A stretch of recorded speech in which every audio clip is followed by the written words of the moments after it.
Iran का ही खौफ है सिर्फ इजराइल को और किसी का नहीं। ये एक बार फिर से साबित हो गया है। नेतन्याहू ने जैसे ही सरकार बनाई और जो भी पहले स्टेप लिए वो सीधा सीधा ईरान के खिलाफ लिए। फिलिस्तीनियों के खिलाफ बड़े एक्शन बाद में लिए, लेकिन बयानात के जरिए खुलेआम ईरान का ही खौफ जताया और दिखाया है। स्क्रीन पर सीधी ये रिपोर्ट देखिए।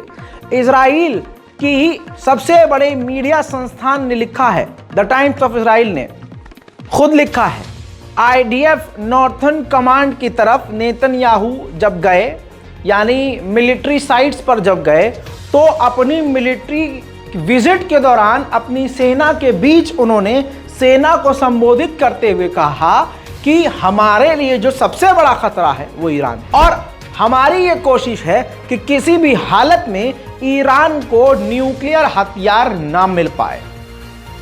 नेतन्याहू ने सिर्फ यहां बात खत्म नहीं करी। नेतन्याहू ने कहा ईरान का हमें खतरा है, ईरान हमारे लिए खतरा है और ईरान के ही लड़ाके सीरिया और लेबनान में मौजूद हैं जो हमारे लिए बड़ा खतरा है। हमारी नज़र इन पर है और हमारी लड़ाई इन्हीं से है। तो आपको क्या समझ में आया इससे कि सारी दुनिया इजराइल से डरती है और इजराइल को डर ईरान का है, जबकि ईरान खुद से कभी हमला नहीं करता। नुकसान ईरान का सबसे ज़्यादा होता है, मौतें ईरान की ज़्यादा होती हैं, लेकिन कभी सीधा अटैक ना अमेरिका करता है इन पर, ईरान पर, ना इजराइल करता है। पता तो चल गया होगा कि आप मिडिल ईस्ट स्पेशल रिपोर्ट देख रहे हैं ना। ठीक है, अगली खबर सुन लीजिए। अगली खबर में यह है, अमेरिका भी नाराज है इजराइल से।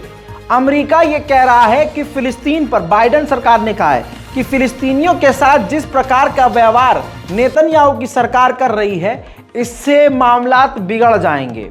दूसरी बात उन्होंने, यानी बाइडेन सरकार ने नाराजगी फिलिस्तीन अथॉरिटी से भी जताई है कि जिस तरह से इजराइल के खिलाफ आप इंटरनेशनल क्रिमिनल कोर्ट में गए हैं, इससे आप दोनों के बीच दिक्कत बढ़ जाएगी, झड़प बढ़ जाएगी। हालात इतने खराब हैं कि अगली रिपोर्ट के अनुसार बात सामने ये आई है कि अमेरिका के विदेश मंत्री एंटोनी ब्लिंकन इजराइल खुद पहुंचने वाले हैं फिलिस्तीन के और ईरान के मुद्दों पर नेतन्याहू को शांत करने के लिए। और जैसा मैंने कल की रिपोर्ट में आपको बता दिया था और दिखा दिया था कि नेतन्याहू की मुसीबत उनके लिए इसलिए ज़्यादा हो गई है क्योंकि अब यहूदी भी जुल्म की इंतहा पार होते हुए देखकर, देखिए, अगर 1 लाख बदतमीज और घटिया और हैवान लोग हैं तो उन 1 लाख में से 10 ऐसे भी होते हैं जिनका दिल पिघल जाता है।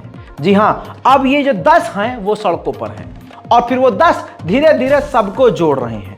तो नेतन्याहू के खिलाफ सड़कों पर प्रदर्शन तो हो ही रहा है।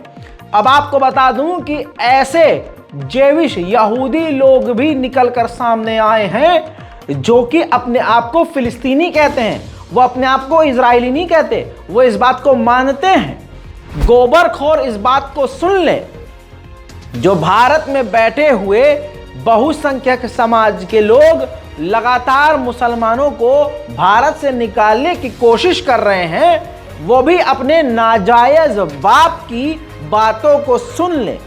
इजराइल के लाखों ऐसे यहूदी हैं जिनकी तादाद अनगिनत है, जिनका मानना यह है कि हमने कब्जा किया यहाँ पर, लेकिन ये इजराइल नहीं है, हम अपने आप को फिलिस्तीनी जेविश कहते हैं। ऐसे लोगों के एक ग्रुप ने हमास और फिलिस्तीनियों के घरों में जाकर उन परिवार वालों से मुलाकात करी जिनके परिवारजनों को, घर वालों को इजराइल ने मार डाला। ये ताज़ा तस्वीर वही है मेरे दोस्तों। आप देखिए, उनके घरों में गए, फिलिस्तीन का झंडा इनके कंधों पे था और ये मदद लेके गए थे, खाने पीने की चीज़ें लेकर गए थे। और आपको बता दूं कि ये खुल्लम खुल्ला इस बात को कह रहे हैं कि हमें काफ़ी दुख है जिस प्रकार से जियोनिस्ट जेविश जो लोग हैं, सरकार जो हैं, आप पर जुल्म और जुल्म की इंतहा कर रही है। देखिए,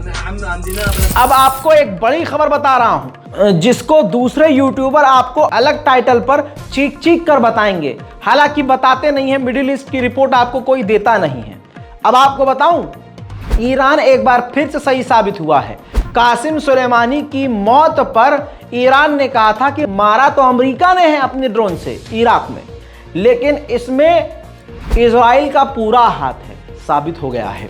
इस रिपोर्ट के अंदर खुलासा यह हुआ है, भाई ये सबूत रख रहा हूं कि इजराइल के एक्स यानी फॉर्मर एक कमांडर, एक अफसर ने बताया है कि इजराइल ने ही यानी इजराइल की सरकार ने अमेरिका को कन्विंस किया था, इस बात का यकीन दिलाया था कि ईरान के कमांडर जनरल कासिम सुलेमानी आपके लिए भी बड़ा खतरा है, तो भड़का कर कत्ल करवा। और ऐसा कोई सगा नहीं जिसे अमेरिका इजराइल ने ठगा नहीं। लेबनान से डील कर ली थी किसने? इजराइल ने, और कहा था कि इस डील के बाद हम आपके अंदर घुसपैठ नहीं करेंगे, आपके इलाके में घुसपैठ नहीं करेंगे। लेबनान ने मान लिया था। अब लेबनान ने बताया है कि हमारे समुद्री इलाके में गन बोट यानी एक ऐसी नाव जिस पर गन लगी होती है, यहूदियों की, इजराइलियों की उस बोट ने हमारे इलाके में घुसपैठ करी। और यही नहीं, ड्रोन, इजराइल के ड्रोन ने भी हमारे हवाई इलाके की सीमा को पार कर दिया। उधर अमेरिका ने भी ईरान से डिमांड कर दी है कि जिन जिन लोगों को आपने फांसी की सजा सुनाई है तुरंत प्रभाव से रोक दे। उधर यूनाइटेड नेशन भी ईरान के खिलाफ खड़ा हो गया और यूनाइटेड नेशन ने कह दिया कि मौत को हथियार बनाकर ईरान इस्तेमाल कर रहा है और लोगों में डर पैदा कर रहा है। अब आपको एक बड़ी खबर दे देता हूं, आपकी स्क्रीन पर यह अकबर हाशमी रफसंजानी है, जो कि 1979 से 1997 तक ये प्रेसिडेंट थे ईरान के। इनकी बेटी ये हैं, जी हाँ, जिनकी रिपोर्ट के अंदर आपको तस्वीर नजर आ रही है। ईरान की इस गवर्नमेंट ने उनको 5 साल की सजा सुना दी है। क्यों? क्योंकि इन्होंने इस प्रोपेगेंडा को समर्थन दिया था, यानी ईरान में जो प्रदर्शन चल रहा था उसमें इनका हाथ था और इन्होंने खुलकर उस एहतजाज में, उस विरोध प्रदर्शन में हिस्सा लिया था।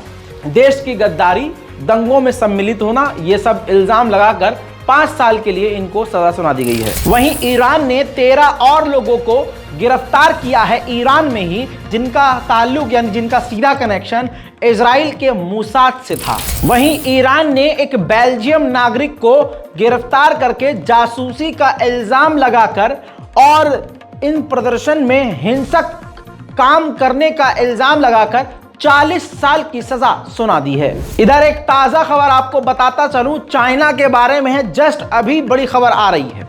चाइना ने ऐलान किया है, क्लेम कर दिया है कि हमने एक ऐसा ड्रोन बना दिया है जिस ड्रोन को जमीन पे उतरने की जरूरत नहीं है, क्योंकि उसको हम लेजर से ही चार्ज कर सकते हैं।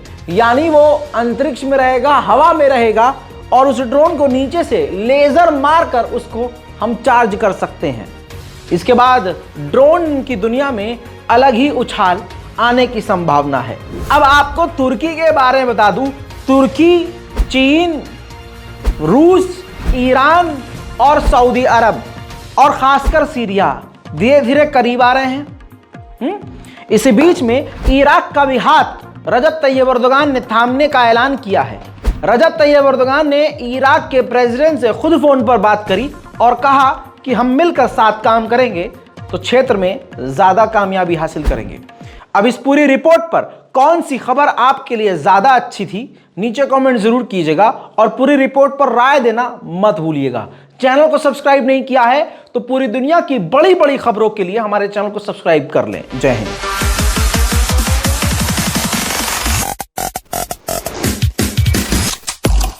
तेरा बाप आया।